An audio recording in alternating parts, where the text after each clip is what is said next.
What up, family? Welcome to Colonial Outcast, the podcast that should not have been necessary, but humanity decided to repeat history, so here we are.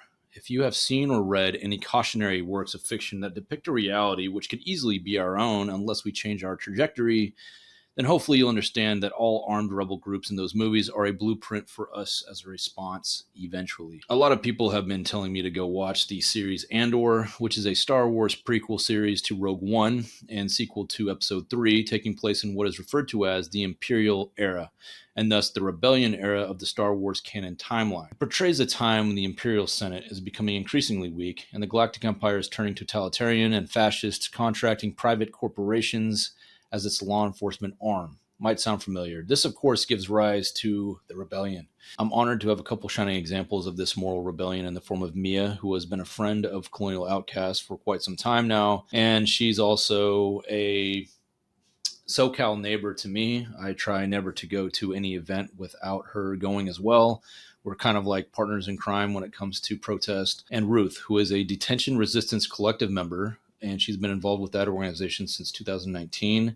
Detention Resistance is an abolitionist, non-institutional, autonomous collective organizing an accompaniment of migrants, refugees, and those who have been criminalized by the state. So that video was from San Diego. How many days ago was that, Mia? 2 days ago. And I was actually very pleased to see the response by San Diego. Is that kind of indicative of where San Diego citizens are at right now as far as sentiments? You know, I wasn't really sure how this was going to hit San Diego. We do have a, depending in like the more northern areas, we have a pretty conservative community.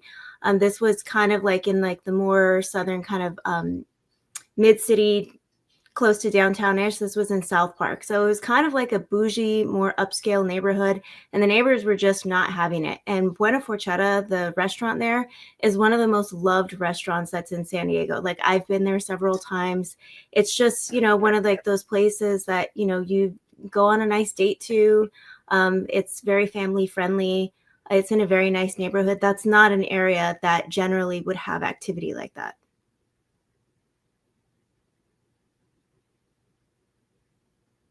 I think you're muted, Mark. Oh, shoot, I am. Sorry. What would have been the reason for targeting that restaurant? Is this kind of like setting an example? Is it because it's such a loved restaurant that they're kind of, I guess, acclimating the American public to these types of raids as like a form of intimidation? Like, what would have been the point? Because they did the same thing, I believe, in, was it Memphis recently? Memphis, Tennessee, or Nashville, where they were raiding these restaurants that were beloved restaurants by the local population. Just a way of like kind of psychologically breaking Americans and getting them acclimated to this type of force. I mean, Ruth might have more information on this, and she's been, a part of this resistance community for, much longer. I just came in to, start filming and be more of like a press support for them. But as far as what I've seen, I think it was just really out of the ordinary to go to a more upscale neighborhood in the middle of a dinner rush. And it was one of the busiest times. Everybody is out and about, and they came fully prepared in full tactical gear. They had smoke bombs ready. So I expect that they thought this was going to happen. Otherwise, if just a couple cars pull up and, that's a wrap, they're just grabbing people and leaving. That's normally kind of the way that I've seen it. But this was a little bit different, where they had multiple reinforcements in as if they were trying to provoke the community. But I'm not 100% sure. Yeah. So Ruth, tell me about yourself. Tell me how you got involved, what called you to do it, and tell me about your organization, what you've been up to. Hi. Yeah, my name is Ruth. I started getting involved with detention resistance in late 2019. It was a time when I was have been away from San Diego, and I came back. I was born and raised here in San Diego myself. Um, I've always wanted to come back and specifically support the migrant community, specifically because I myself am a first generation person. So I, growing up here in San Diego in the middle area as well, near downtown, it was not uncommon to see border patrol, to see people just being picked up by the border agents.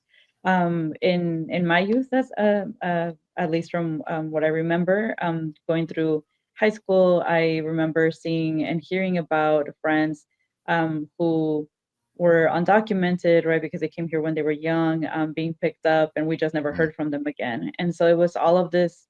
I feel like this powerlessness at the time that I felt, that really I was able to channel and always bring back to my community later. And so now, with this collective that I've chosen as a collective to just be working for and with, it's just been really really important to show up and to continue the work that is not happening outside. And so, um, outside of there are organizations and nonprofits that support the work that collectives like Detention Resistance do, but there's always gaps, and that's what our goal is, to fill those gaps. And in terms of our mission, specifically with Detention Resistance, is to work to shut down the Alta Mesa Detention Center that is located, I think, like 25 miles or so from like the downtown area, or it's just like a 20-minute, 30-minute ride down, really close to the border. This is one of the largest, most neglected, the one of the centers, detention centers that has filed a lot of situations of neglect, of sexual harassment from the staff, of just a lot of different human rights violations that are going on to this day. And so it's just something that our collective decided to focus on. But we often, because of the work that we do inside of supporting the people and amplifying their organizing efforts, I feel like, just as a side note, one key thing, one key aspect from our organizing is that we take lead from people inside a detention center. We are not here doing a service of charity. We're here in solidarity with people. And so that involves a lot of accompaniment work. And the accompaniment work can look anywhere from actually going to the detention center, visiting people, asking them what would they like for us to do in order to support them being released. It could be letters of support. It could be depositing to their commissary. It could be writing a complaint on their behalf, guiding them, giving them the resources to be able to do it themselves inside. And so amplifying the work that they're doing inside already. But then it also ventures out into, for example, when we get the really good news that someone is getting released, our team is ready to go and support down where people are getting released, which is really close to the border. A lot of people might, when they get out, they're not from San Diego. It might be their first time here in the United States. And so where the different locations where people are dropped off could be isolating, or they could be dangerous at the time of that they do it, which is usually after 8 p.m. or after 9 or 10 p.m. So we're there to support them. And then just going off a little bit more of the accompaniment work that we do, the folks who do decide to come here and stay in San Diego, they've chosen this as their home. They might have other work that they need to continue doing for their asylum case, or for whatever immigration relief they will have, which would include continuing to attend their courts, go to their ICE check-ins, go check in with the ISAP officers. So all of that is work that we continue to do and that I've done over the years upon request. So naturally, that is why our collective found itself doing work on Thursday, when this main operation of the immigration raids at the immigration courthouse started happening. We were supporting one person who had decided to stay here, and I was just accompanying him. I was actually with another member of ours, just letting her know, training her so that we could start doing this in a more structured way. Mm. And since we were getting requests for the support, and then all of the situation that has been unfolding started happening that day, and we were able to call on community support to show up, to document, to witness, to let people, more importantly, to let people know that they're not alone, and that they are being they're being watched, and there are people that care about this. And so, yeah, that's a little bit of the summary of like my involvement, and how it got to the point where that's why we were involved in the operation that happened on Thursday of last week, of 2 weeks ago, actually. No, I really appreciate that summary, and I appreciate you giving me a little insight into like the emotional backdrop of why you got involved, witnessing these things when growing up in San Diego, um, going to the abuses that you've seen in these detention facilities. Can we dive into that a little more? Americans are kind of just watching this from TV and Instagram. They don't really realize what happens to these migrants after they're arrested. We see these moments caught on camera of when the heartbreaking moments of when they're being stripped from their families and separated, and their family members are crying for a reason. It's not just because, oh, they're just going to be taken away for a couple hours. There's a reason why they're crying, because they know of what happens after they get that door shuts, that cage door shuts when they cage them like animals in a vehicle. Can you describe some of the conditions that you have seen and that you have heard of, and and you can be uncensored, you can be unfiltered with that. Yeah, thank you. I can focus on a couple.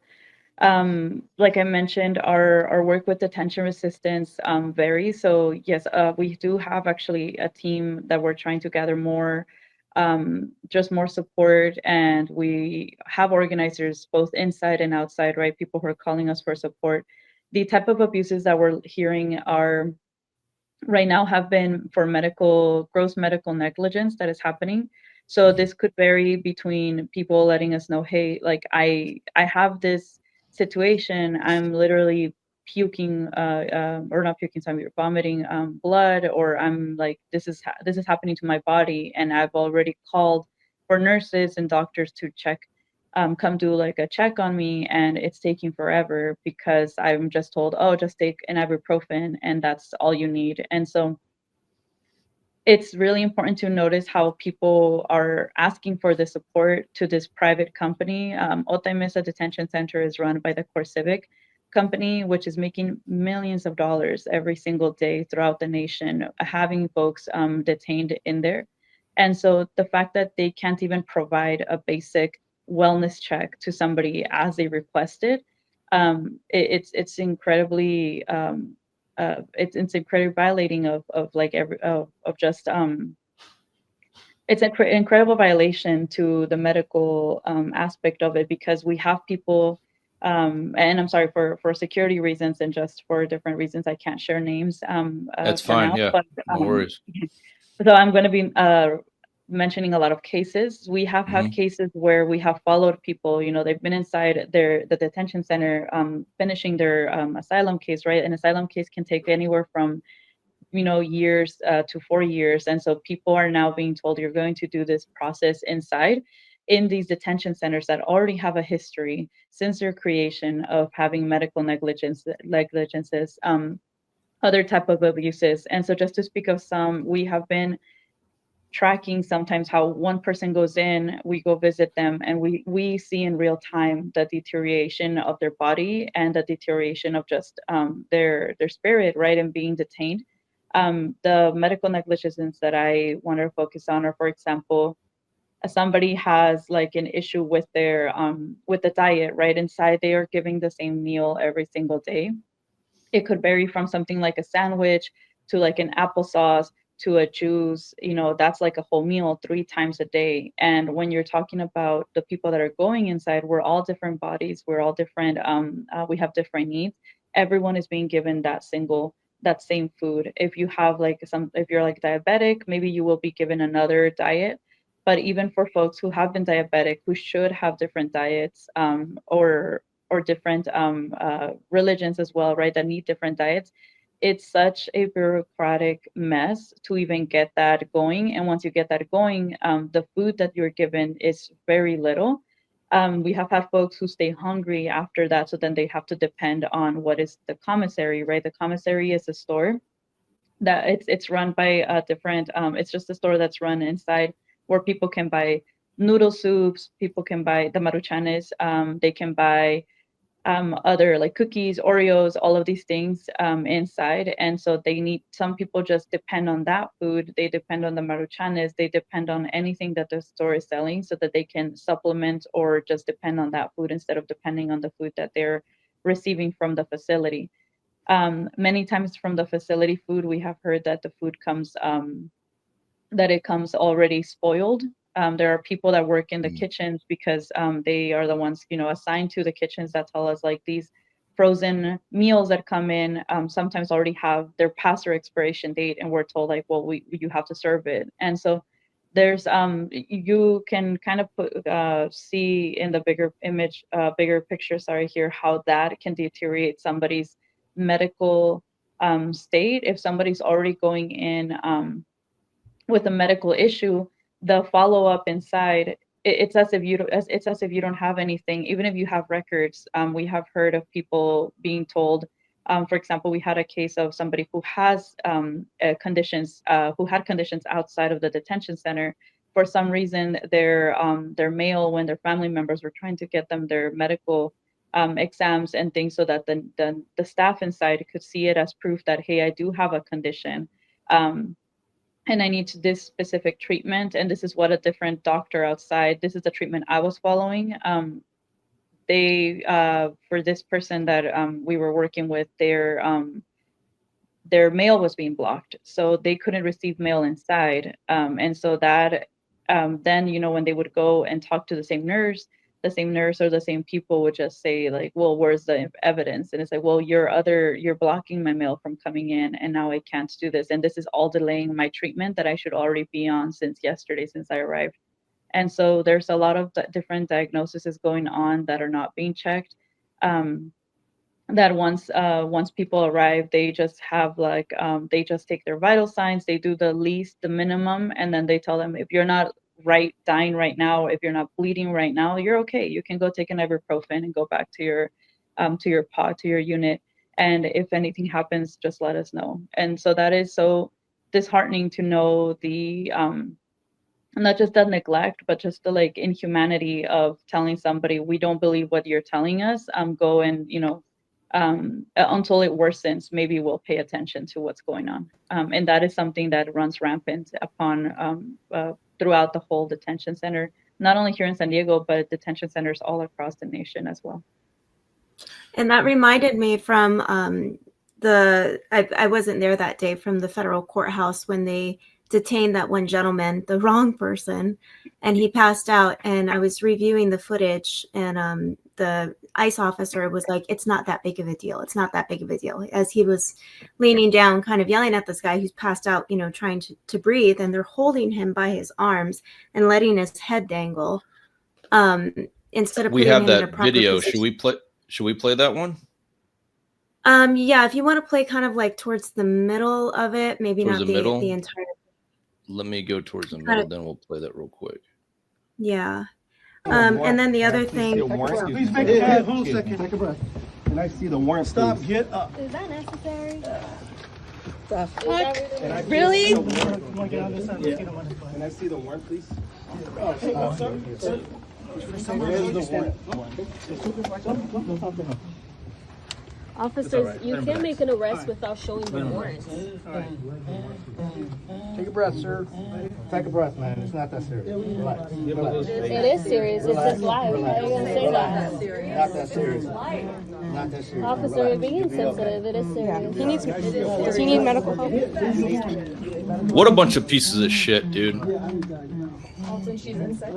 Can I please speak to my client? You guys are doing too much. They think they're such heroes. Can you step back? He's having a medical emergency. He's better suited. Okay, He's and having a medical emergency, but we're gonna let his head dangle in a Yeah. position where he's unconscious. Like the extreme neglect there, and then preventing the attorney from seeing the paperwork, is just kind of another example of why it's so important to have observers there, to make sure that, these officers are doing things properly, detaining the people who are actually on their paperwork, even though it is not, it's, I guess we're arguing that it's, potentially illegal that they are doing all of this. because the executive order that states people have lost their rights to be in this country, even though they're seeking asylum. If they're here under 2 years, they are being pushed out of this country. They're losing all of their protections. And so being able to get all of this documented so that way we can help these people fight their cases is probably the most important thing. And just making sure that these officers are treating these people humanely, which half the times we notice that they are completely dissociated from seeing these people as human beings. And, you know, for them, they're in work mode, they're on autopilot. The cognitive dissonance is, it reeks. They see them as a quota, meeting a quota. What was the background on that individual? He was here legally, right? It turned out the individual who was having the medical emergency just he wasn't the person on their list. Yeah, Ruth, you have it more. Wasn't even the person on their list. Yeah. So everyone that is showing up to the immigration courts, and everyone inside at detention, or I'll just stick to the immigration courts people at least. These are all people, they're asylum seekers. So each case is very, very different, but bottom line, these are people that are in removal proceedings, right? Like in the immigration courts, they're fighting their case to stay here in the United States.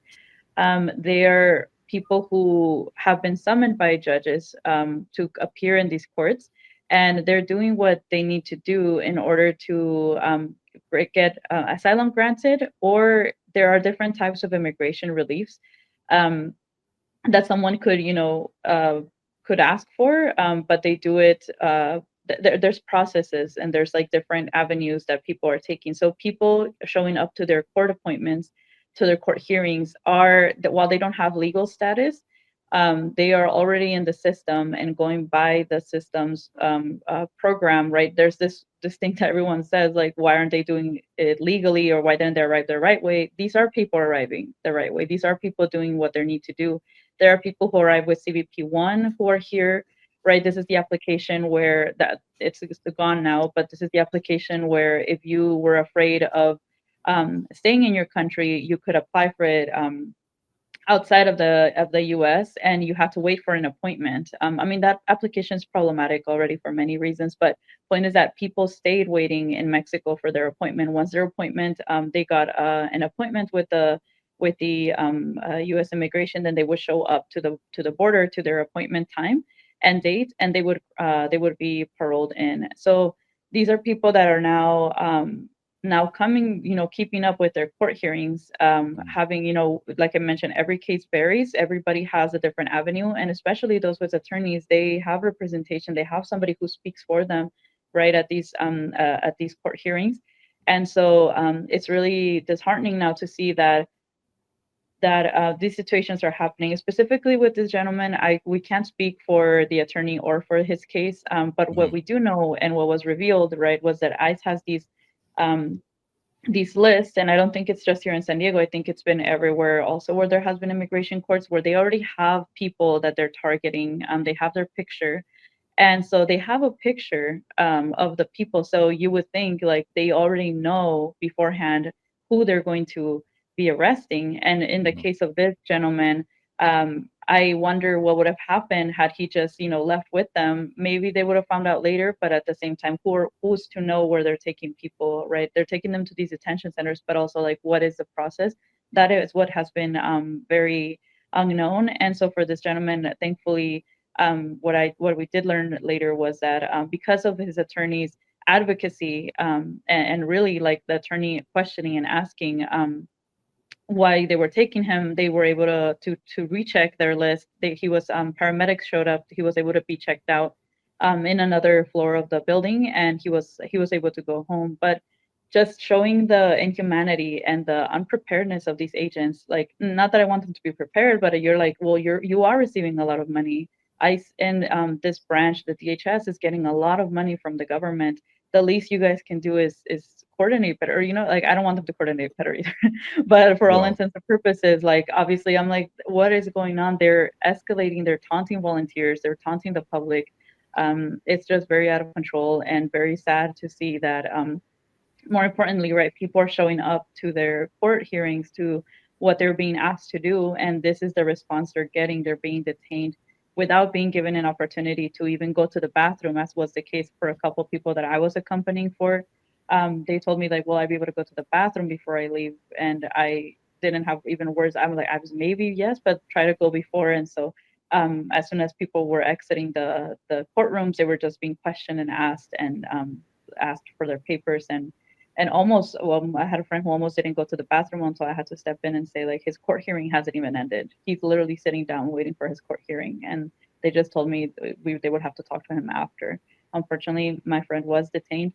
But that just shows you like how they just want to grab and snatch anybody and everybody that comes out of these courtrooms.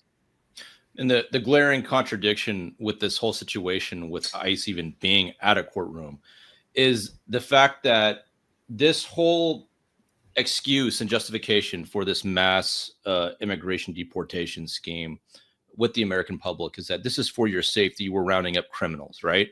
Like that's been the narrative that they've been pushing on the American people.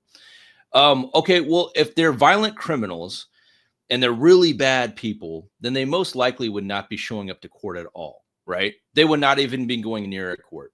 So this should be a huge red flag for every single Americans, even the Americans who are, fired up for mass deportation, that this is not about public safety. They are meeting a quota. This is about money.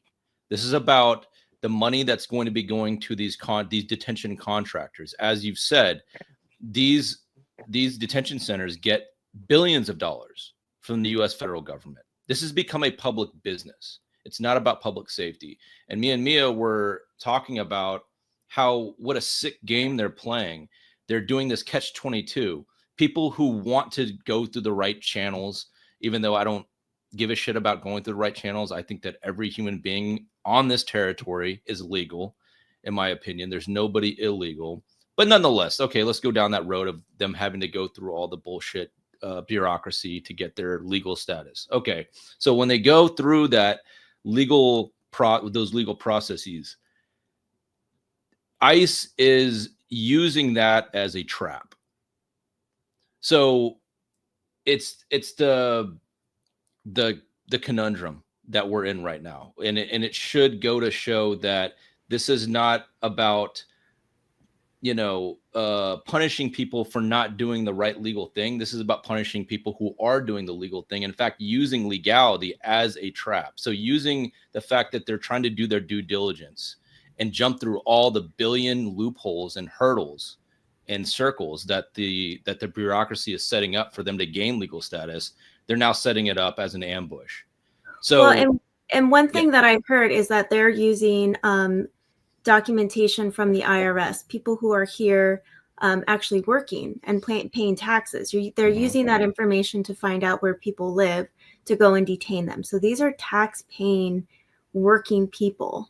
They help our society. They are contributing members to our communities. And these are the people that they are taking, essentially. Yeah, not to mention the fact that undocumented immigrants tend to have a decriminalizing effect on neighborhoods. So neighborhoods that are more predominantly filled with undocumented immigrants, the crime rate goes down in those neighborhoods. It's a very little known statistic that is hardly ever repeated because it would contradict the narrative that undocumented immigrants are adding to the crime, which is simply not the fact. Yeah, mainstream media would never publish a story like that. They would suppress that. Never. Now, the other disturbing thing that I want to go into real quick, if you guys don't mind, let's talk about this. This is kind of like the greater picture here. I kind of want to expand out. I want to go back to what you've been doing, Ruth, but I want to give a greater context of this whole situation. The question is, what does ICE consist of?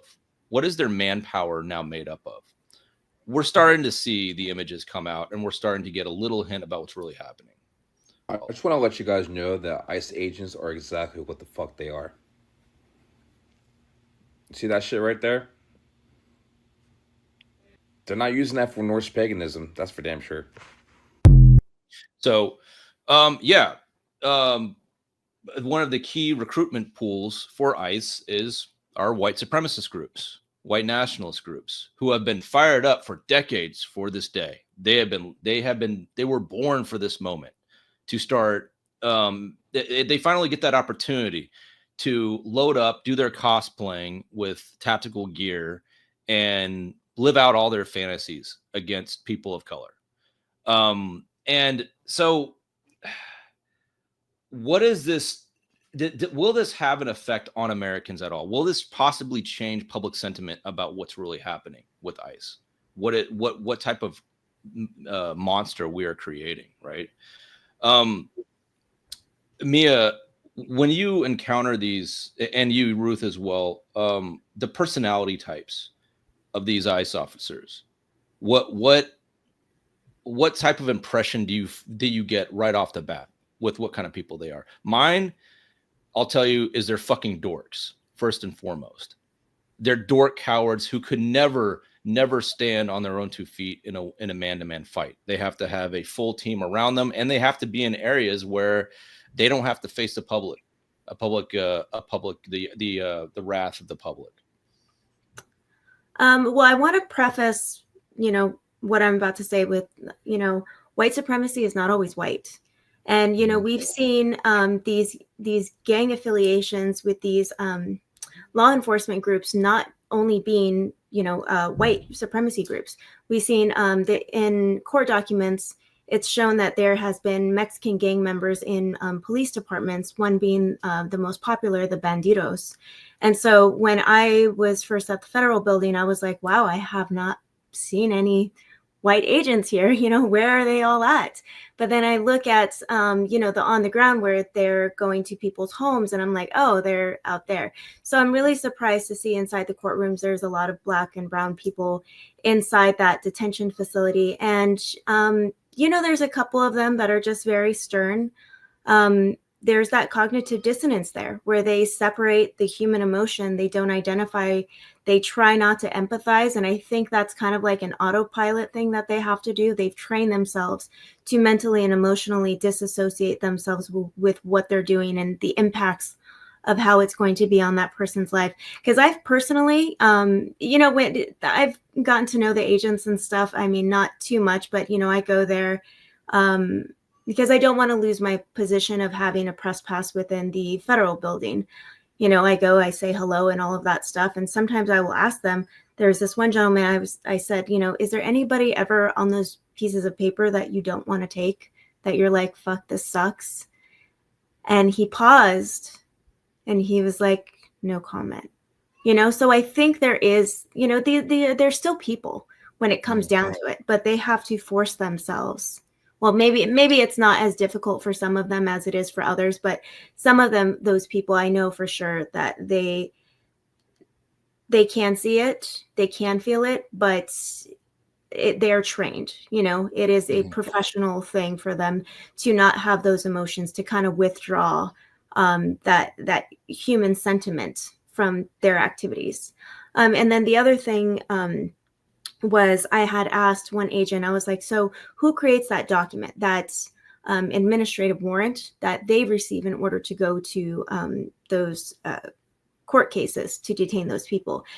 And the ICE agent said that there was about 2 people. So there's a manager, administrator, and then it goes to an agent, and then it goes down to the EROs, which is the, oh gosh, I'm forgetting the acronym. Ruth, what is the acronym? The enforcing removal officer. That's what it is. Yeah, enforcing. My brain. I haven't finished my coffee, clearly. So it goes down. Okay, to we're all there. I'm barely still waking up. So go ahead. Well, and then, I asked another agent too, and there was an attorney right in front of me, because I was like, oh, maybe this guy will give me a different answer. And the attorney was like, these guys don't know how many people it goes through. These guys are the paper pushers down here. They're here just to grab people, but they don't know. Some of them may not know the administrative process. They may not know who signs, who looks at the documentation, because I feel like these guys are just winging it, day by day. They're like, okay, we're going to change policy. We're going to do this today. And nobody knows up from fucking down there. So there's no procedure guidelines except for that executive order, where if people are here under 2 years, they fall within that immediate removal. So then they can have paperwork for the ICE agents to come and take them. But we've noticed that they've taken people who've already had credible fear hearings. They've taken people who are actually not on that list at all. They've taken people who we've seen released a little bit later on. So through that administrative process, they're not doing it in a very strategic manner, because something gets messed up where they notice that when these people are in the detention center, that they can't keep them. So there's just a lot of loose ends. I think that the chaos within whatever their procedures are is notable. And a lot of these agents are like, well, fuck, I don't know. I'm just doing whatever my manager is telling me to do. And I think that they're not really sure. You bring up an interesting question of like the emotional disconnect from what their job. The other thing that I wonder about is, are they starting to question their role in history? That's like, okay, let's say that they don't have any empathy or compassion. Okay.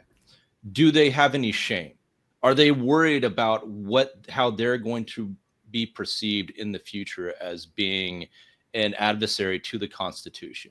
Which, a lot of the sentiments behind the mass deportation was kind of like this pro-America, America first type of thing, right? Like it was kind of adjacent to that.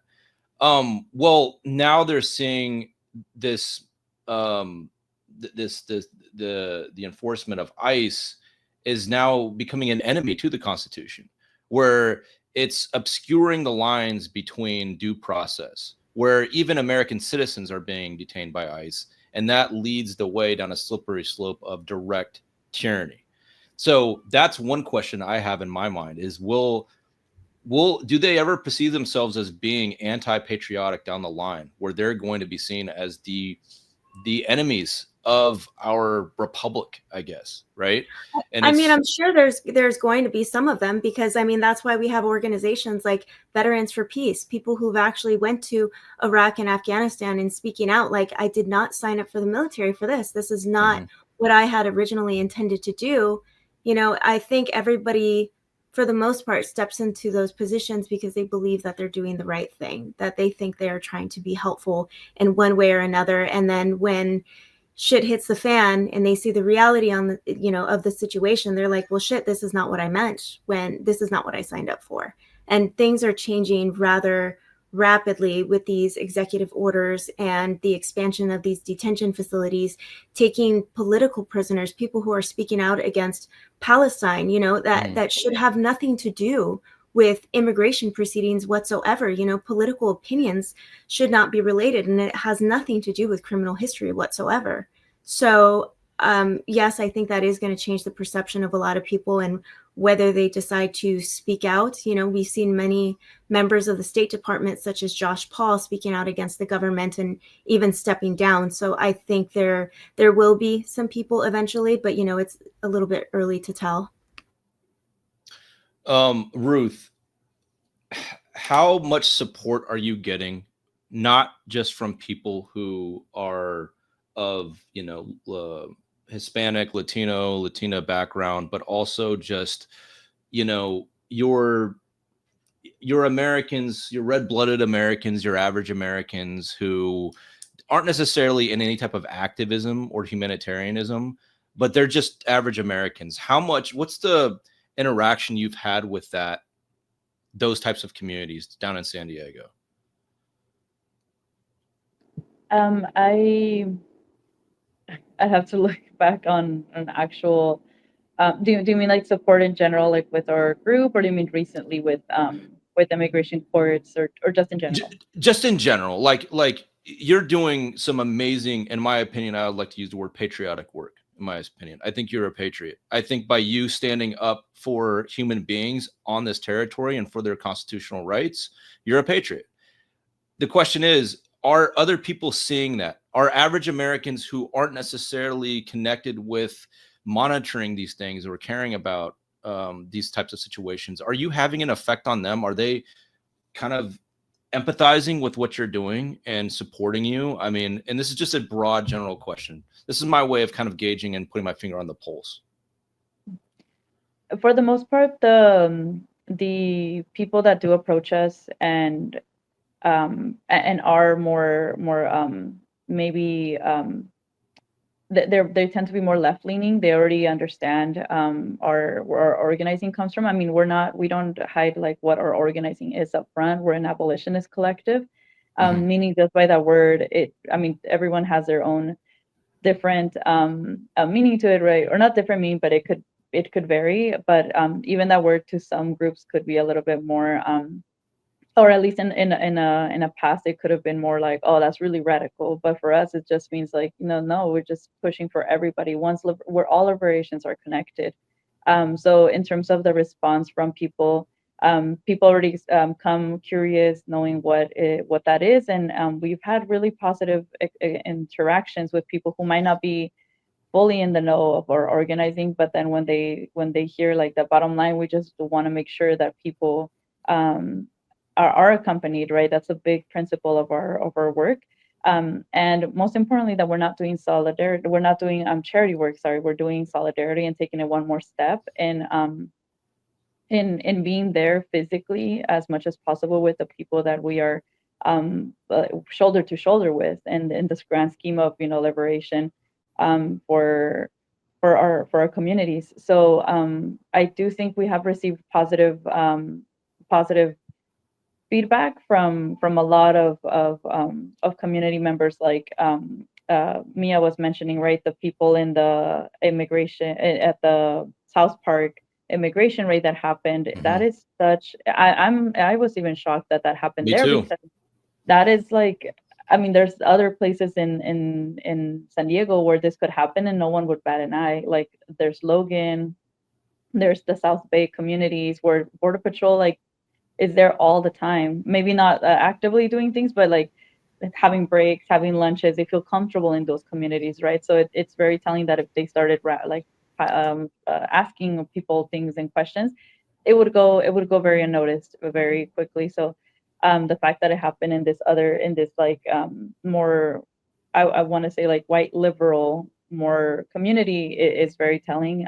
We have gotten though not too much, because we don't engage. We rather save our energy for like having actual productive conversations with people if they're actually genuinely curious about what our work does and what it means. But we do get the average or the sometimes like the random comment of like, you guys are helping like what we've been called where you kind of like hiding people, like you're doing illegal things and you're helping the undocumented people and things, and we're just helping human beings. We're not doing any of the sort. But it's been really interesting. Thankfully though, we don't get many or like maybe because we don't engage with people that come at us with that angle. But for example, when we were supporting with the street releases, which was more like every day being there on the ground, we would get random people that they themselves were self identifying as, oh, we're Republican and this is what we want. They would just stand in the corners waiting for buses to arrive. Again, of people who have been processed, who are in a system, who are being asked to come back to courts, right? But they're just being dropped off so that they can make their way to the airport. They were being put in these type of situations where anyone could be there. So that's why detention resistance was present, just to kind of guide. And whoever wanted our help, could reach out if they knew what they were doing and they didn't need our support. We weren't going to be overly trying to get them somewhere. But there were other people next to us that were doing these type of like YouTube lives and podcasts. And when a couple of our members just, scoped it out and were watching them, the language that they were using was like, oh, this is Biden's America. All of these people are criminals. All of them are coming and doing it. I think at one point I had a conversation with a local police officer who came by and was telling me, hey, just be careful. We're hearing a lot of kidnappings are in the rise around the neighborhood. This is in the south of San Diego. And to me, just logically thinking, I'm like, I've been here every single day this week, supporting people in the morning and in the afternoon. I know they're making their way to the airport because people are scared shitless. Sorry, but you know, they're scared to go anywhere else but the airport. So how is somebody who's just arriving to the U.S. going to be orchestrating any kind of kidnapping? Where are they going to take anybody that they're kidnapping? So it's just a lot of things that, yeah, we've been kind of on the ground. Yeah. Well, okay, so we're getting into very important territory as far as building the storyline and timeline of how all this transpired and this manufactured consent with the American public. So it is very obvious to me, at least for my observations for the past 2 years, is I've been noticing this pattern in the what I would call like the fake patriot circles. These are your bro podcasts who constantly conjure up paranoia about the undocumented immigration coming to the United States under the Biden administration, right? They would frame this as, oh, we're being invaded. You would see guys, fuck jobs like Sean Ryan, who's, if you know, he's an ex-Navy SEAL and former CIA contractor who has a very big platform. He appeals to your ex-military bros and your LARPers out there, putting out these like, you know, bullshit documentaries about how things are getting really dangerous. We have an army that is coming from the southern border into this country, and we don't know where this is leading. It's going to lead to, you know, some big disaster that's going to overcome our republic, right? It'd frame it that way. So what I noticed this, and I knew where this was going, because this was done during the Biden administration. So basically framing the Biden administration as somehow, you know, being part of this whole conspiracy to allow the United States to be flooded with undocumented immigrants. Actually, the Biden administration and the Obama administration deported more people than the Trump administration. It's a little known fact. So I don't know where they're getting that narrative from, because Biden and Obama, they were Nazis when it came to immigrants. The way, I mean, these cages, all Obama and all Biden. Trump is just simply Biden 2.0, in my opinion, right? So, but I saw where it was going. They were trying to conjure up this very particularly lined up timeline of manufactured consent. First, you flood the atmosphere with paranoia that this is leading to some great disaster. It's a globalist conspiracy of flooding the United States with illegal immigration. And then we have Trump, the savior, the Messiah who's coming to save us through the mass deportations, right? And I want to play this video because, and this is going to be like the third time on this platform I played this video because it is so goddamn ironic. And I always ask this question, where's Waldo in this video? This is important because we've been talking about the what. Now we need to talk about the why. So here is the why. And this is going to be really surprising for you guys to watch if you guys know who this is. And by the way, feel free to tell us who this is. My name's Alex Jones. I'm a radio and television host in Austin, Texas. And for many years, I've been exposing the criminal activities of the global elite, otherwise known as the New World Order. These folks don't make their money out of the production of goods and services or via creativity. They make their money, and their stock and trade is slavery, control of populations. In the next 2 hours, you will see hardcore documentation, evidence that is irrefutable that America is turning into a nightmarish police state. Cameras on the street corners, mass checkpoints on our major interstate highways, warrantless searches. But worst of all, you'll see America's military being perverted, being turned into an instrument of control, not an instrument of defense. Okay, enough of that. What's ironic about that video, guys? That video looks like it was made in like the early 1980s, and it was just straight predictability. He just needed a crystal ball right in front of him. Yes, sir. That was before the Patriot Act was written too, right? Yeah, he is 100% right, sir. And this, sir. he's 100% right. What's ironic though is that same guy, Alex Jones, who lost his hair, which I don't judge. Here we go, but he is now cheering on the global police state. Like, that is the irony, is that the crowd that used to watch him, the demographics that used to be his audience, are now the ones cheering on the global police state. And it goes back to my theory. you can convince Americans to be down for anything as long as you brand it just right. You just need that perfect flavor of branding. And this mass deportation has been branded in the name of patriotism, in the name of national security. Yeah, and then they talk about deportation being for national security and safety and stuff. But one thing that's really been phased out of the media recently is the fentanyl crisis. Wasn't this whole premise for deporting all these people because we had an opioid epidemic, coming across our borders? But nobody talks about that anymore. Nobody talks about the number of deaths of people who are overdosing on xylazine and fentanyl. And, a majority of these people who traffic this from Mexico across the border are United States citizens. By the way, I just need to preface that for everybody listening. But just remember, this is what the legitimacy that they use to justify, removing all these people from the country and dehumanizing them, their place in our communities. But now that narrative has completely disappeared because that was not really the original intent. That was not the real reason. They just used it to get people to dehumanize these groups of people from our community, so that way they could start this policy of deporting people. And now that that's in effect, oh well, fuck the fentanyl crisis. They really don't care. They don't care that Americans are dying over it. Now that they get to deport people, because guess what? Fentanyl makes the government money. The DEA isn't going to be like, oh, well, it's time to cut our budget this year, because things are going so well. They don't want to do that. This is job security for them. And then two, deporting people is also another source of income. So, yeah. So now let's expand even bigger than that. Yeah, all those reasons you just outlined are correct. However, there's even a bigger why. So the directive from Trump's White House, who, by the way, is Trump. I just want to make it very clear to the audience that he is not the mastermind behind this. He is simply the new poster child, the new golden boy for the ruling class. Everything that Trump is doing, he's not doing it because he just had this idea pop in his mind someday and he just decided to roll this out. No, he is the crisis, disaster capitalism. So disaster capitalism is when you create a disaster and then big corporations capitalize on it. Well, he's the disaster for capital.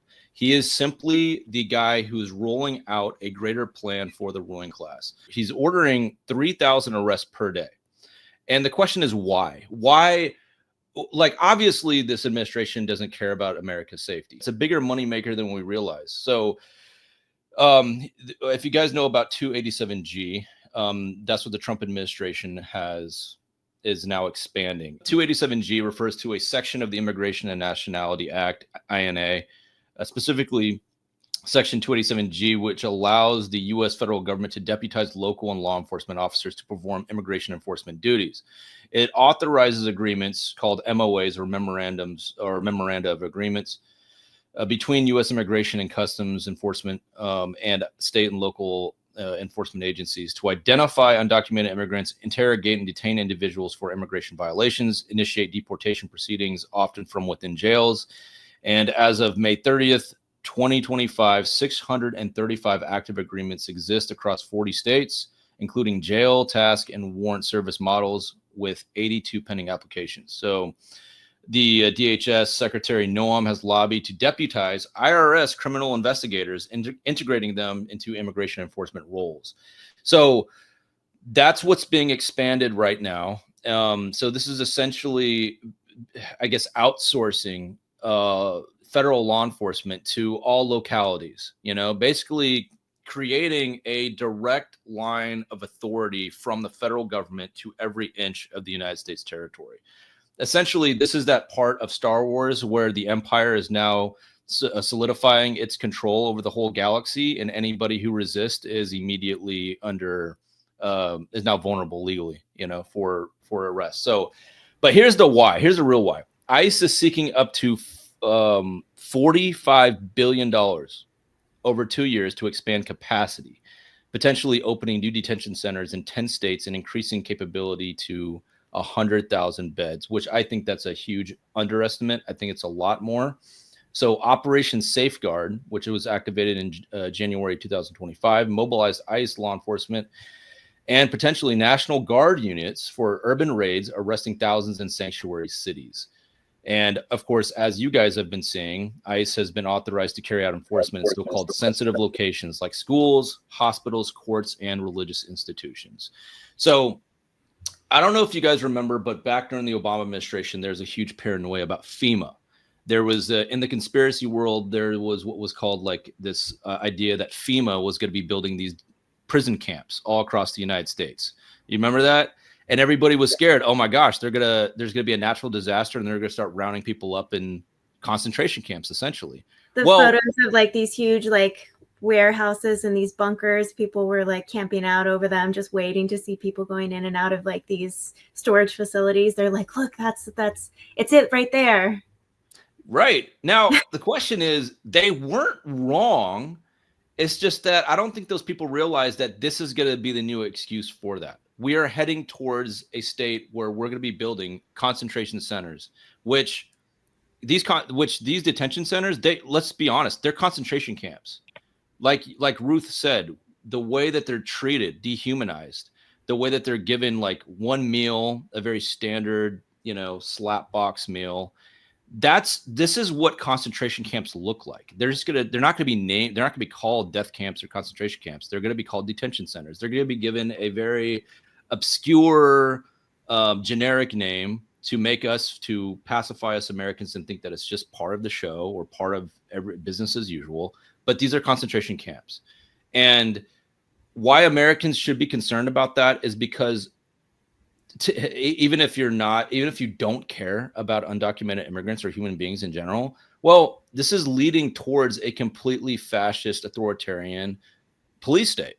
And who cares what excuse is being done to roll this out? It's being rolled out right now. And this is why even your most diehard MAGA America First person should be concerned about this. So the question is, and this is the brainstorming part of this episode, is going to be, Ruth, what advice do you have for your average Americans and what they can do in response to this new phase of tyranny that's being rolled out in the United States that they probably don't even realize it's tyranny yet? I think, well, as I'm showing in live, also like, no, not one organization is going to have all the answers, and not one organization should have all the answers, right? Like if we're thinking about, how to stay on top of things and know what's going on in our communities, it's very important to plug in with your local organizers. For example, here in San Diego, even though we're a collective, that we don't have nonprofit standing. We're just a collective of volunteers who decided, you know what, like no one is doing any work for what is going on at Otay Mesa. Let's band together. Or actually, our work did start from the 2018 migrant caravans, where people were noticing that a lot of the folks that were being arrested in that time were being sent to Otay Mesa, and we just stayed as a collective supporting people in that one. There are groups like those that have been born in other places. Like, for example, we organize a lot with statewide partners, just making sure that we are all aligned and know what's happening in everywhere. Right now, when you mentioned the 287 G programs, I need to do a lot of it's a lot of research to stay on top of all of these policies that keep coming out every single day. It seems sometimes every month there's something new, every week there's something new. But just keeping track, like if you're hearing in the news that there's new programs, that there's new things, like I have done work and am involved with people that are keeping up with the 287G program. I'm just realizing, but anyways, there is a lot to, as you mentioned, to keep in mind when people think that it's just one community being targeted. It's not. This is opening. It's opening the window and avenue so that these, for example, these contracts start going into local law enforcement. They start going into other spaces that they should have no way of going in. The fact that they're collaborating with other agencies like the IRS or other ones, it's very, very alarming, because just the same way in which these mass deportations are taking place, right, they're really digging into the IRS and to the other agencies locally. What's to say that they won't, they won't go for citizens, right? And for anyone that they just are going to be saying criminalizing and saying, oh, everybody under this now will be a criminal, right? Like I know that, for example, the birthright citizenship, that has been something that has been now mentioned over and over, and that is a goal. For me, it wouldn't be really surprising if after what's happening right now with birthright citizenship, having people or having if you have a child here in the US, that child no longer has birthright citizenship, which is a constitutional right, is to now it evolving into something where people, for example, that have parents that are not from here also get stripped of that. So that those are that hasn't happened, and I hope it doesn't. But that's what's to say that with the escalation of these tactics, that's not something that is also attacked in the future. And so, just as general advice, like I mentioned, plugging into your local organizations, your local nonprofits, would be super key. But also staying vigilant with your with what's happening locally too. Everybody, all of us have somebody in our community maybe that we could reach out to. For example, here in San Diego, where I live, a lot of the asylum seekers decided and chose this city as their home, and honestly, it's mutual. The benefit is mutual for them to be here with us, and for us to also sorry, it's vice versa, like for them to be here with us and for us to have them.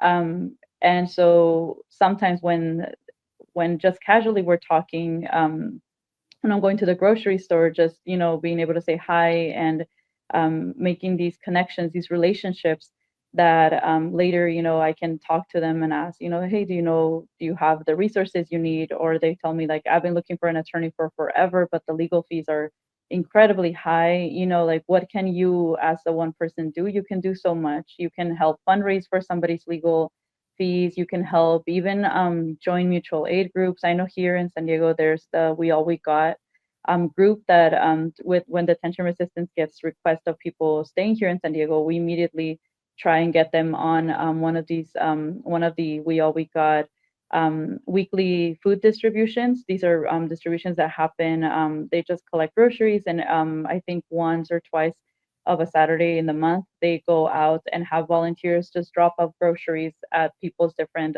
houses.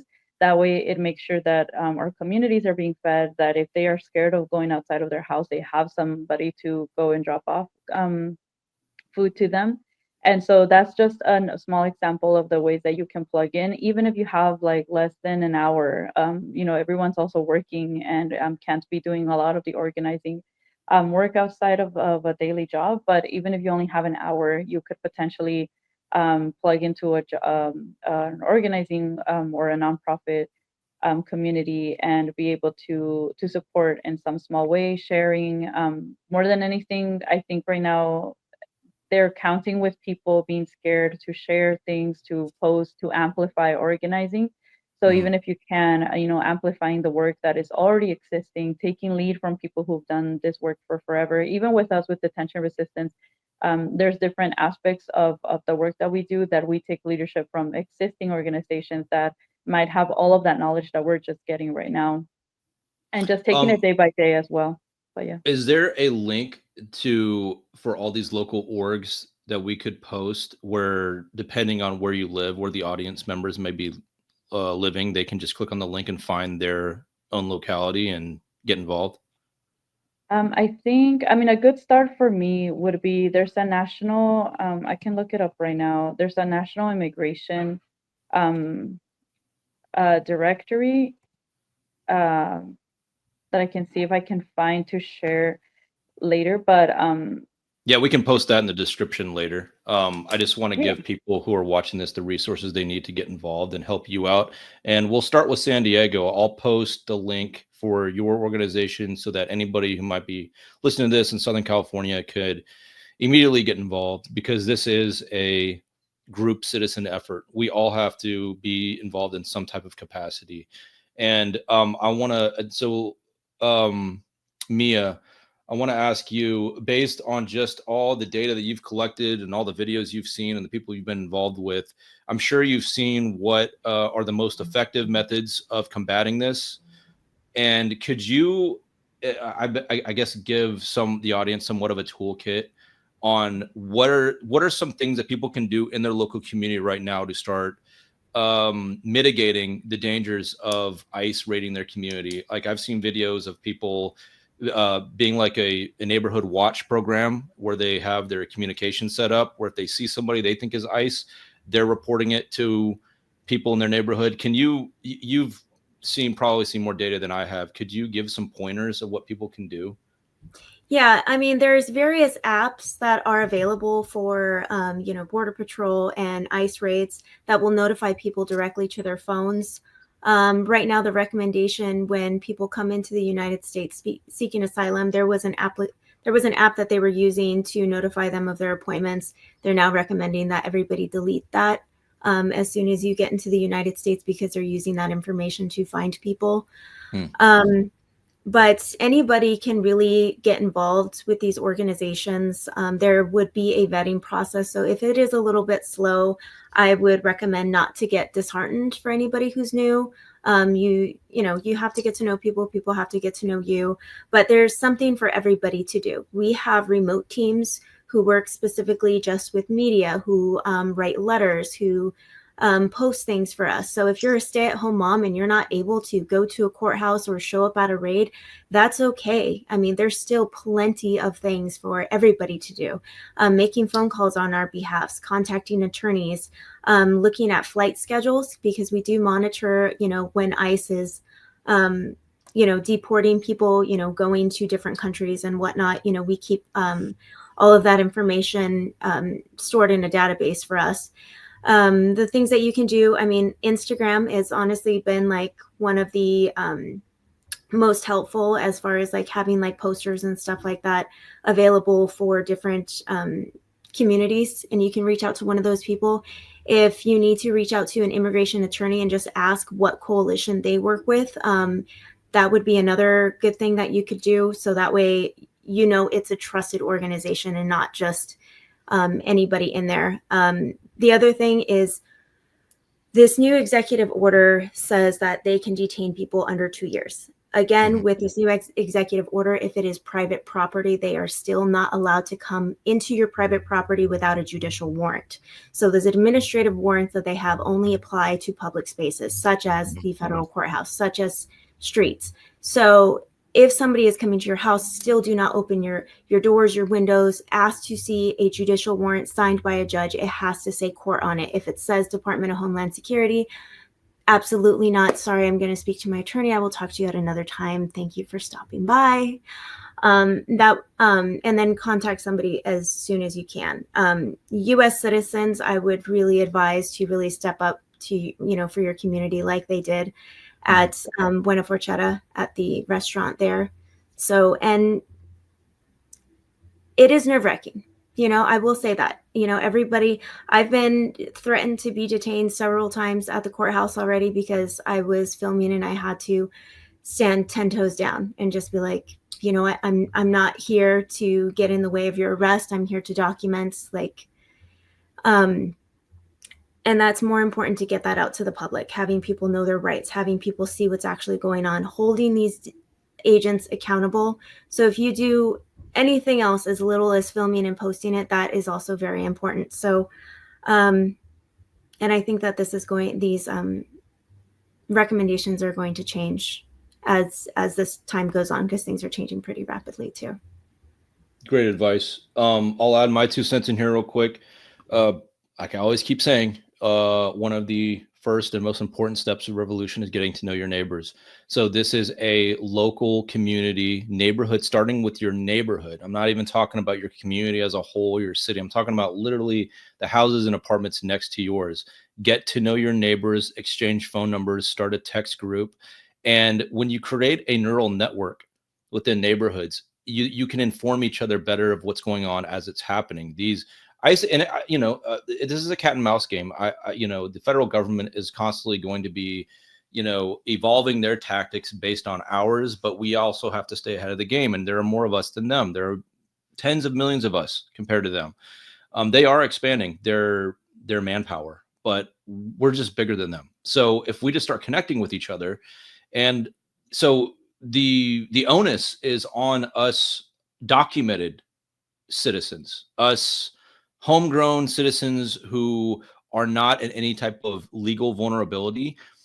It is on us. It is on our shoulders, because we are the least vulnerable. Therefore, we have the responsibility of being a first line of defense for the people who are vulnerable. So especially those of you who literally have no skin in the game and have no dog in the fight, who this does not affect personally, that means that it's actually even more your responsibility, because you have the most power, basically. So be that first line of defense for the people in your community who are vulnerable, and set up these local community defense programs, just like the Black Panthers did back in the day. They would have this neural network where if something is going down in their neighborhood, they have at least somebody who has a lot of time on their hands, who doesn't have maybe like a full-time job, or maybe they're retired, people who are elderly, who just like to sit around.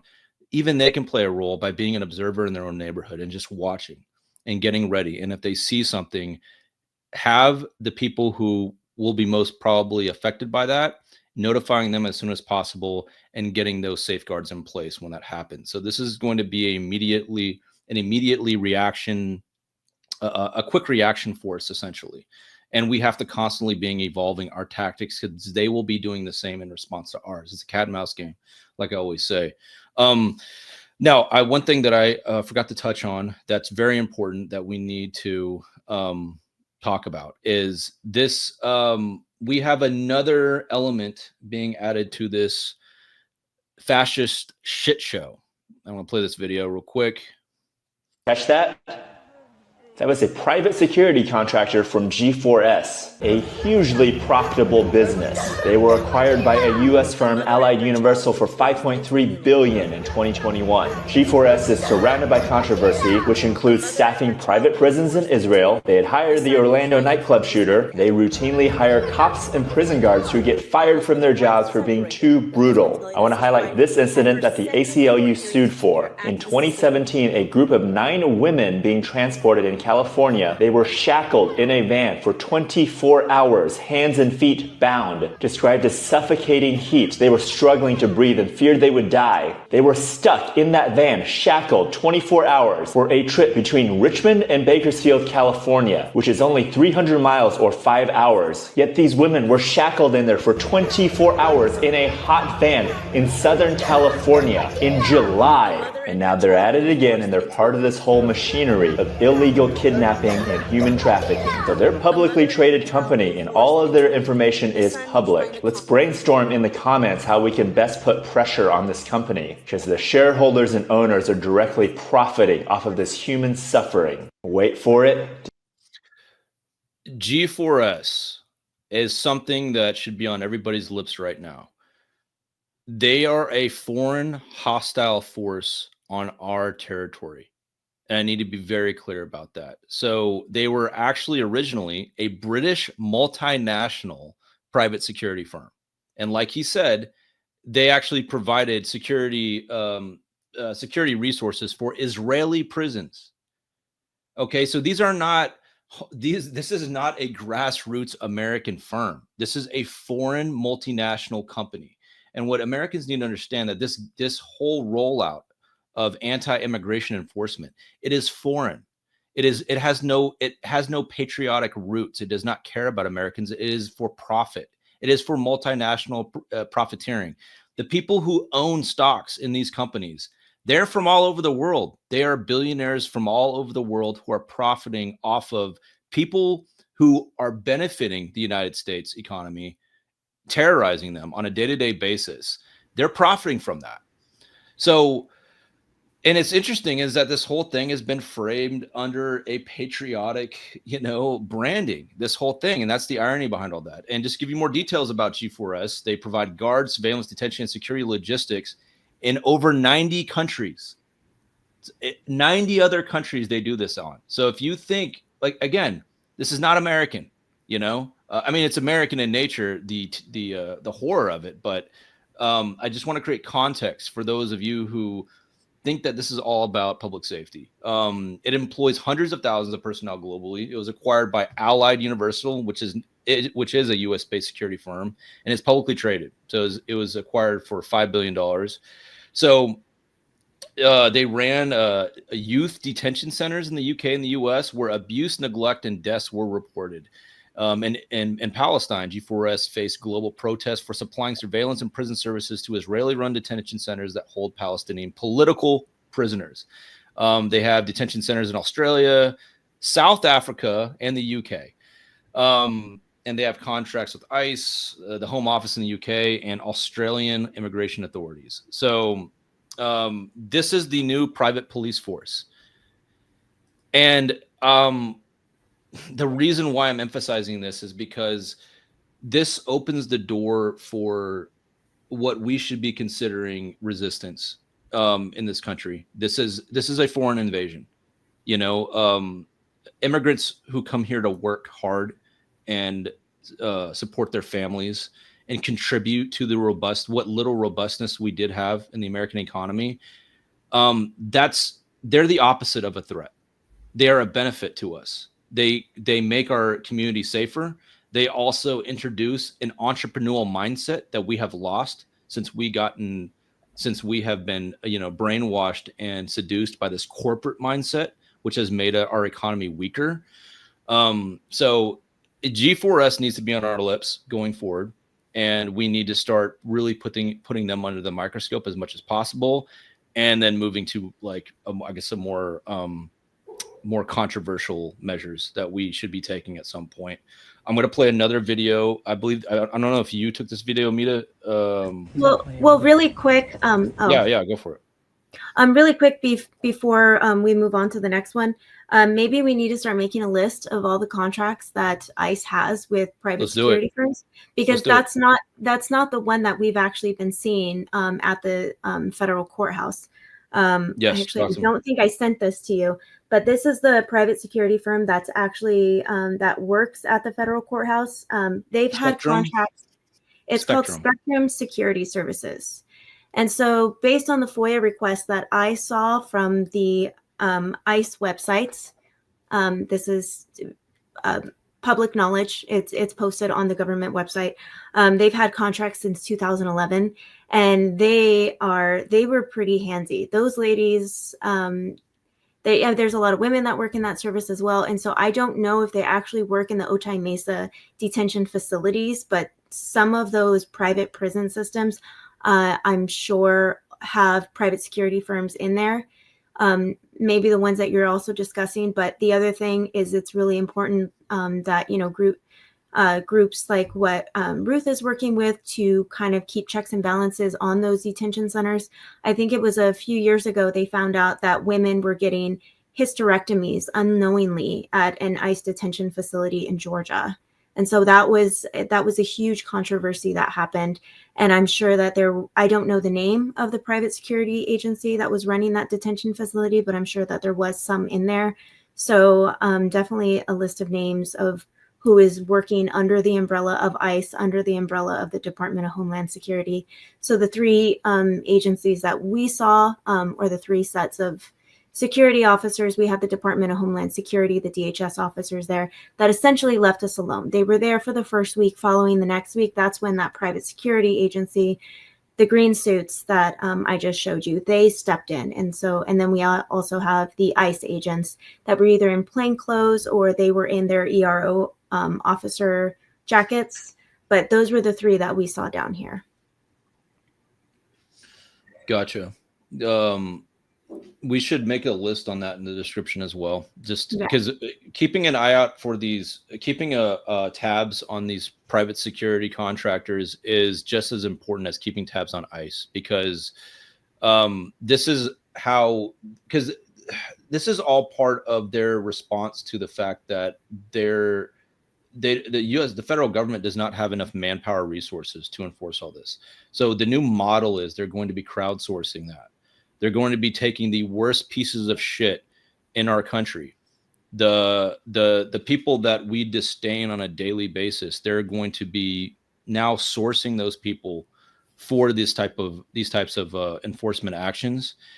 And it's going to so unprofessional. all of them. Unprofessional. Yeah. Speaking of which, here's a video on that just to show what we're looking at. Get out of his way! Get out of his way! Don't do me! Step back! Step back! I will touch you! Step back! You're interfering with the investigation! Get back! We do not need one, and I do not need to show you one.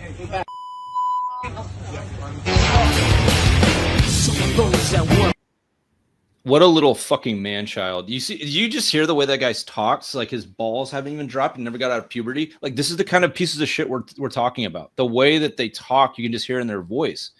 They're unprofessional, immature pieces of shit. And it's not necessarily like a bad thing that they are, because it, at least what we're facing is beatable. We can beat these guys. We can overcome this type of this type of culture. They're weak. They're cowards. You can hear it in their voice. They are cowards, and cowards will retreat if enough numbers show up. Trust me, we've seen it throughout history. So strength in numbers is not just a cliche mantra. It is a practical strategy. So make no mistakes. These people are cowards, and we can't outsmart them. I just want to point that out. Mia. Okay, so as you've been tracking this, as you've been attending these, going to these courthouses and monitoring them, you got pretty famous. I guess one of your videos went viral, and they recognized you. So then this is the funniest part. So then the following week after I posted that video, the ICE agents, we heard them talking in the halls. They're like, oh, let me see how many likes I have. Let me see. And they're looking at their phones. And then one of the agents goes and is playing the video, like the videos that we recorded. I could hear it on his phone. And then I heard myself narrating the video. Right? He's watching my video right in front of me. And so I look at him and I'm like, do you guys like my video? And then I had another DHS officer come up to me and he was like, you made me look fat in your video. I was like, no, I'm short. Okay. I have to point my camera like this.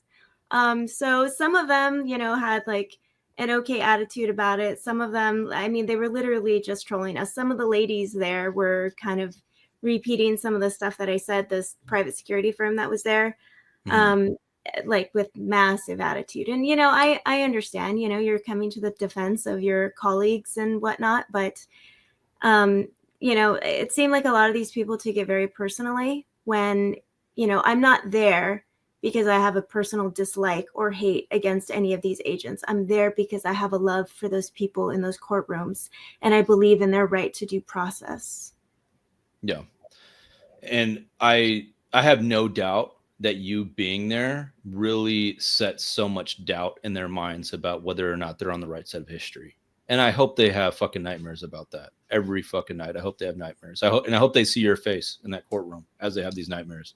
Ruth, so I guess what final calls to action would you give on this, and how should the public, I guess, be?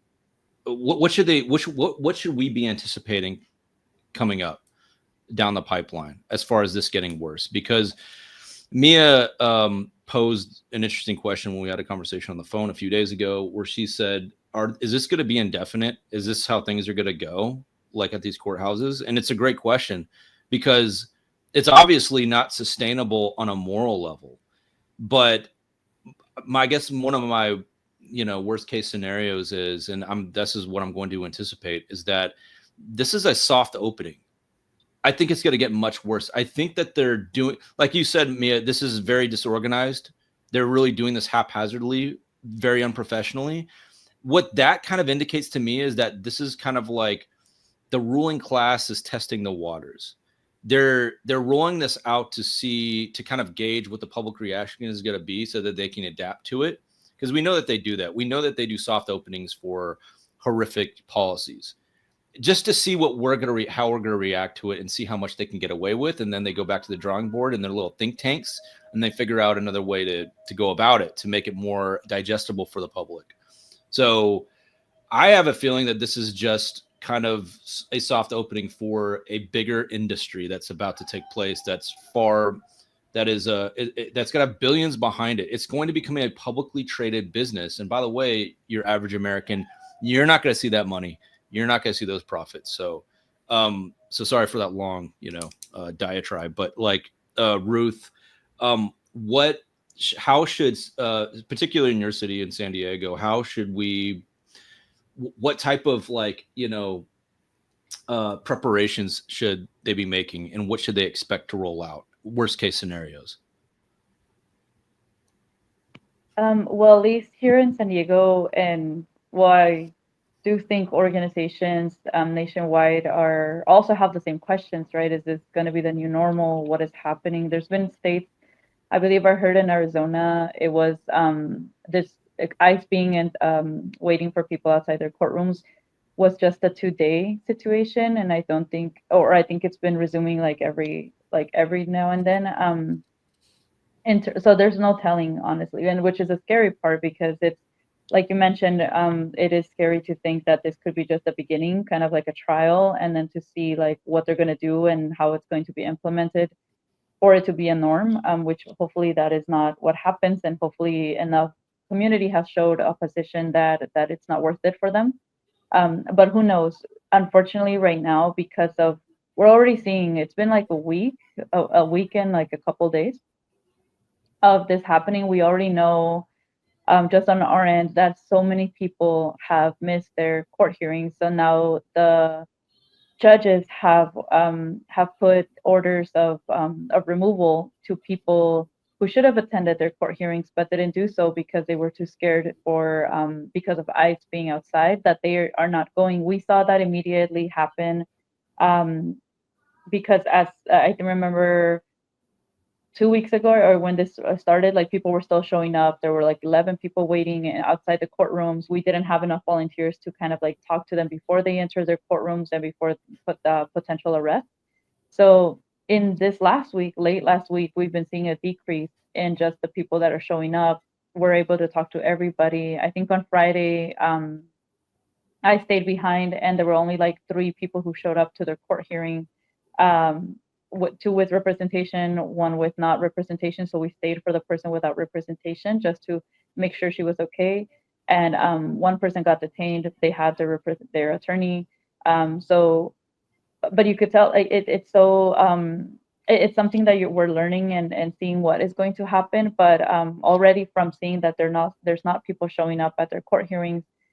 I think it was Wednesday or Thursday where we were there at the courthouse, just getting people information, what to expect, that we were getting messages early in the morning that there were ICE agents outside, very common, if you're from San Diego, you know where the 12th and Imperial trolley station is at. There's a lot of people there that might be seeking asylum, that have to, that don't have, that are looking for shelter, that go to the city resources, right? I think it's the Houseless Resource Center. So the fact that they're roaming around there is really concerning. That they were just asking people as they were waiting for the trolley, public transportation, hey, what's your identification? And so it's really scary. And then also seeing, I think one of the nights, ICE posted up outside the Petco Park area to harass vendors, and ask them, hey, do you guys have identification and things like that? And there were people filming, so thankfully that's how it was documented that that this was happening. But even seeing the agents asking, I think one of the videos that I saw, somebody was just yelling, ICE is here, be careful for all the other vendors. And then when he was approached, the ICE agent, or he just had his shirt thing, ICE was just telling him, you need to stop recording, that's an order. I myself was just who the fuck, upon by whom? And when the person asked who, what, who is that, what are you, and what under what agency or what demand do you have power? The person was just over here saying they were ICE and they were enforcing. And so it's really crazy that they're going to be doing this more. And in terms of anticipation, sorry to keep it back to the point, it's already, and then Friday happened right at South Park. So this escalation of them being present outside Home Depots, them being present outside trolley stations, present at communities now, I feel like all of this is pushing so that ICE raids might continue. Now that people are missing their court hearings, now more people will have removal orders, making it easy for these agents to just go into communities, go into people's houses, knock on doors, and even try and do operations like the ones that happen at this Italian restaurant. My pronunciation is really bad. Buona Porchetta. There's many other restaurants, right, that people are working in, and it's just really scary. So I think just to keep it to what you can do is join organizations, at least here locally in San Diego, and I think they also are in the LA area. There's an organization that is responding and organizing directly with community that I'm not a part of it officially, but we do work in collaboration with them all the time. And they're trusted members of the community who've been doing this work for years. It's Unión del Barrio.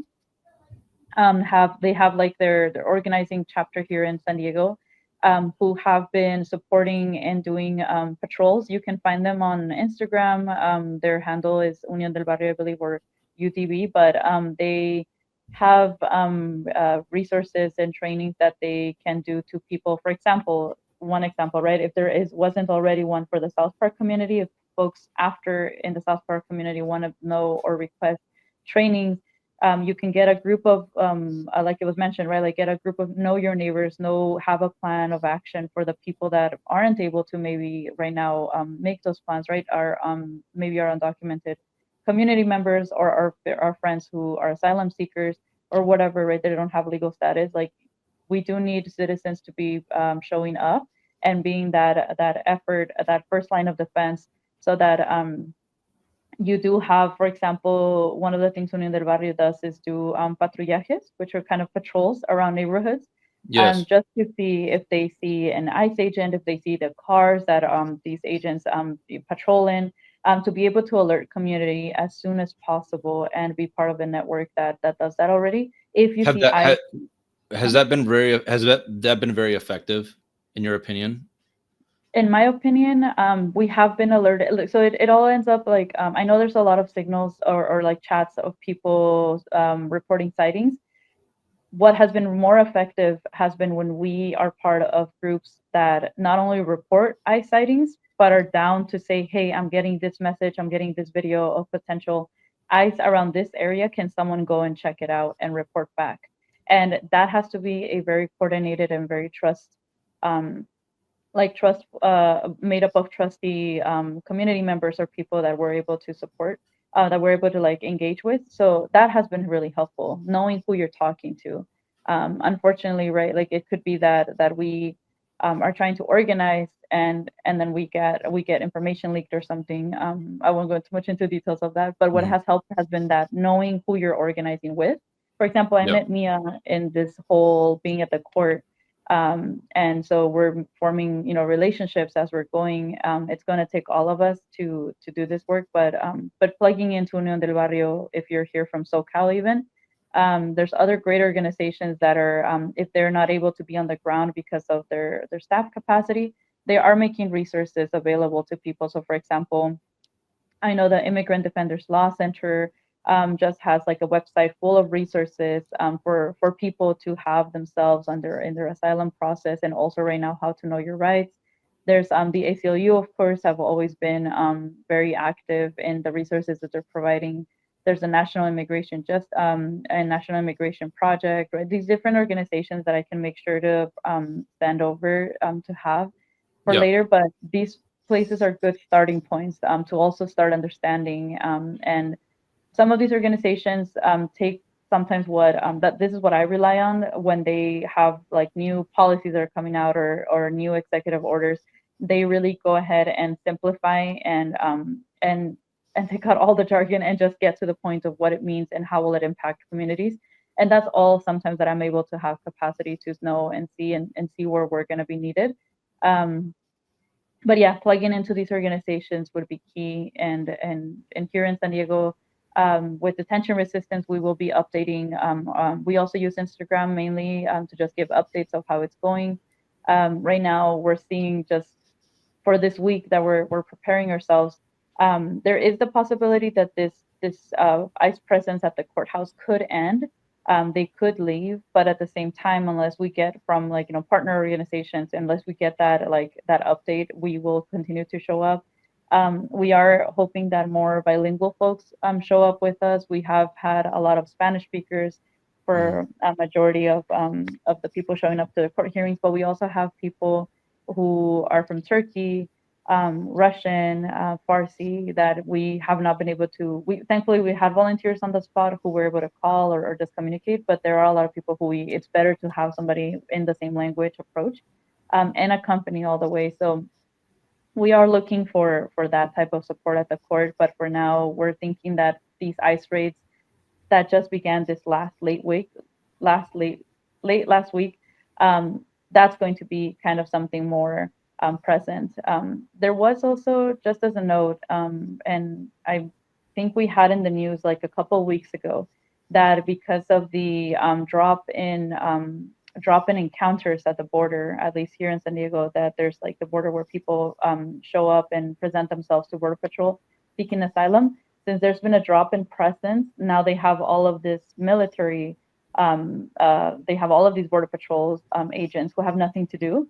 And there was this press conference, I think 2 weeks ago, where they were saying that they were going to start deploying all those agents into San Diego to different regions, including like South Bay, different areas to support the ICE agents and have more checkpoints in our community and things like that. So now more than ever, it's going to be important to really be in communication. If you see, a retén, like a checkpoint going on, to immediately let people know or organizations know, so that then other people can come and verify and keep our community safe. That's been something I think that there's a long history of that coordination going on, but that is also how you can support as well. Awesome. Thank you, Ruth. A quick another point that just came to mind as you were talking. There's a few security measures that, if you are a vulnerable person in this whole fiasco, here's something to keep in mind. Understand that your phone can be your worst enemy as far as tracking. As we know, the federal government is making partnerships with all kinds of social media platform companies and all kinds of apps. So understand that your phone can be your worst enemy. If you are undocumented and you feel like you are vulnerable to this, understand that you're going to have to take certain measures that may take away from certain conveniences.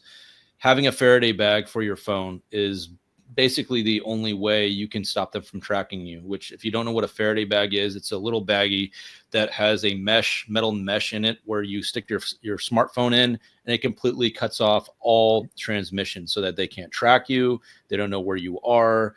Everything's going to be monitored. Everything. We are living in a spider's web officially. So have an emergency contact. So if people can't get a hold of you, they can call somebody who may know you, so they can at least get to make sure you're doing okay.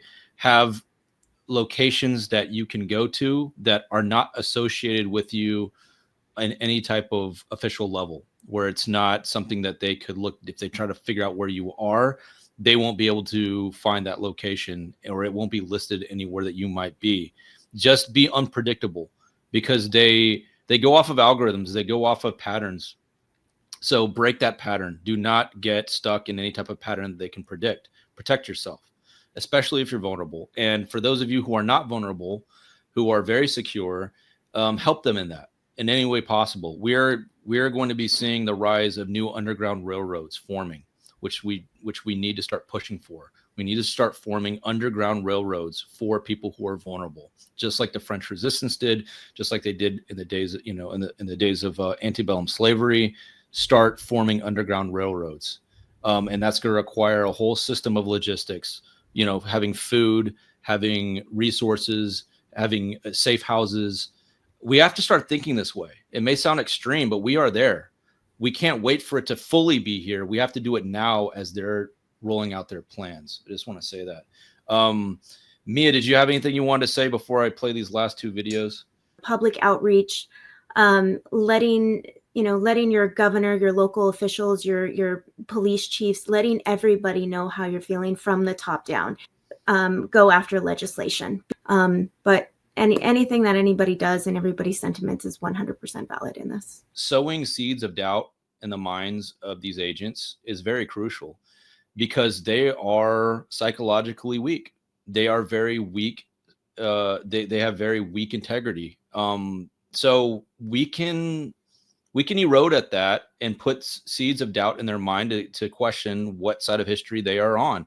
And another thing, a controversial thing I've said is to stoke interagency tensions. I spoke with a friend of my wife who was my son's baseball coach, and about what his thoughts were of ICE. He is a cop, not LAPD, but a different department.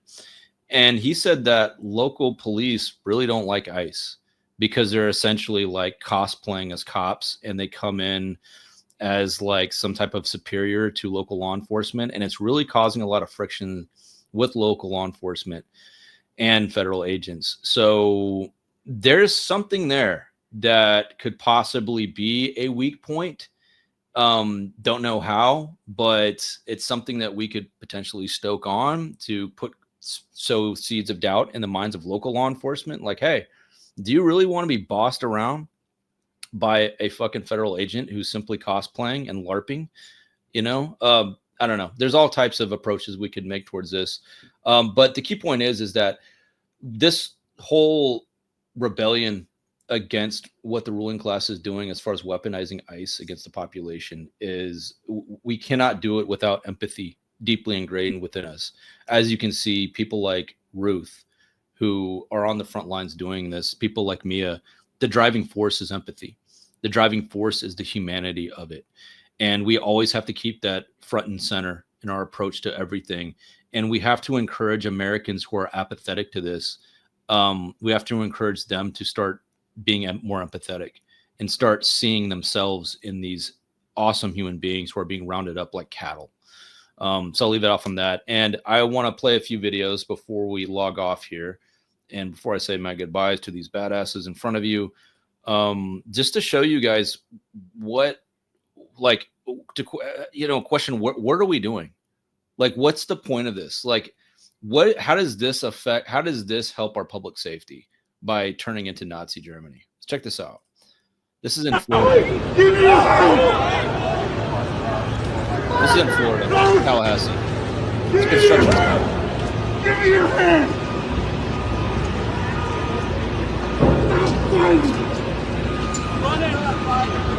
Run in.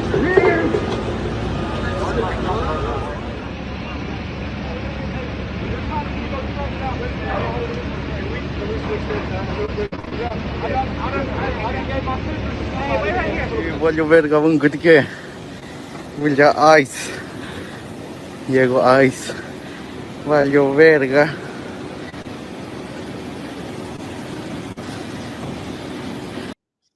Yeah, they're real tough. Tackling construction workers. What fucking heroes. What fucking heroes. We'll play this one too. This one really got me. Really got me. I saw this yesterday.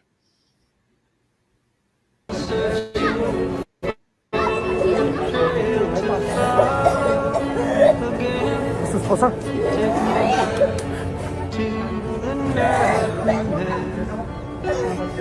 ¿Quisieras decir algo?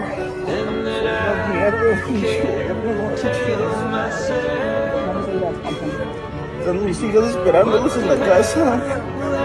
6 niñas tengo que dependen de nosotros. ¿Ella es la mamá? Sí. ¿Y por qué se la están llevando? ¿A qué vinieron? Jugaron el caso, según. Es lo que están haciendo ahorita, por eso no venga nadie. No vengan porque se los van a llevar a todos. Están ahí arriba muchos de migración esperando que les tumben el caso para llevárselos. ¿Cómo te llamas? ¿Cómo te llamas? Eduardo Duarte. ¿Y ella cómo se llama? Luz del Carmen Herrera. ¿Qué pasó? ¿Me puedes decir? No son animales.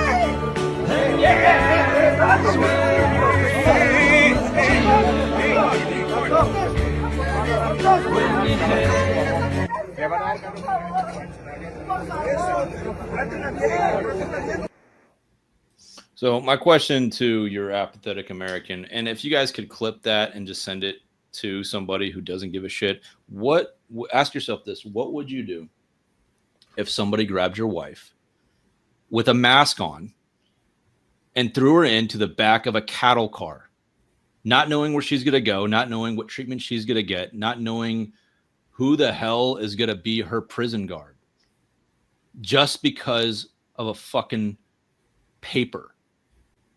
Just because of a piece of fucking paper, that's why she's being rounded up. She's an amazing mother. She's a huge contribution to our society. Who knows what else she's been doing for the people around her in her own community. And she's being thrown in the back of a van because of a fucking piece of paper. Ask yourself that, what would you do? Because I guarantee you it's fucking coming for you. I don't care what your legal status is. I don't care how secure you feel you are. This shit is coming for every single fucking American. So if you're not standing up now, do not complain when it comes for you. It is coming for you. I guarantee it. It's just a matter of time. And the people who are behind this, they don't give a shit about you. They're old fucking billionaire pedophiles who are benefiting from this. You ain't benefiting from it. That's the fucking reality. Every single one of these fucking ICE officers, every single one of these fucking contractors, they are nothing more than the bitch of a billionaire pedophile.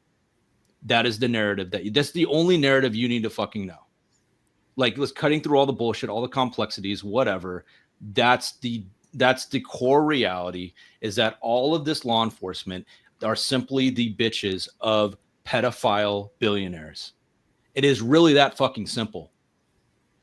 And the same shit going on in Gaza is the same fucking story.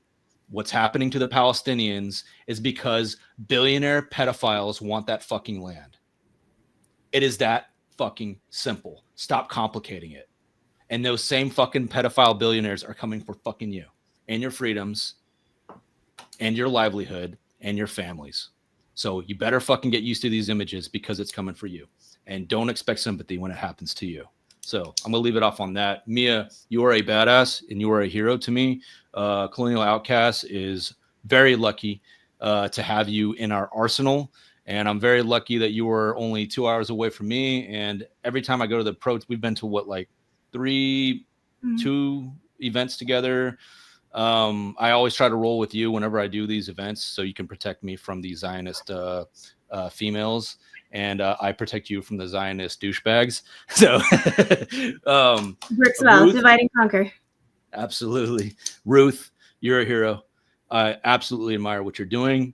And sorry to use this language, but you are a patriot. You are protecting this territory from tyranny by doing what you're doing in your own capacity. And it's people like you who will define our future, in my opinion. Everybody else who's just standing by and watching, they're not going to have any say-so in our future. They're going to be in the back of the line. People like you are going to be in the front of the line as far as leadership for our communities. So big hats off to you. And I'm really thankful that Mia introduced the audience to you. And I'm going to post every single bit of information that you want the audience to see in the description. So go to those links whenever I post this. I have to do a few editing because I opened up this intro, this episode, like half awake. So now I'm woken up. My brain's actually kind of functioning right now a little bit. So love you guys so much. And thank you for doing what you're doing. All right. Thank you Let's for having us. Ruth, absolutely. thanks for joining us. Yeah, thank you. Absolutely. All right. Go check out these links, fam. As always, love you.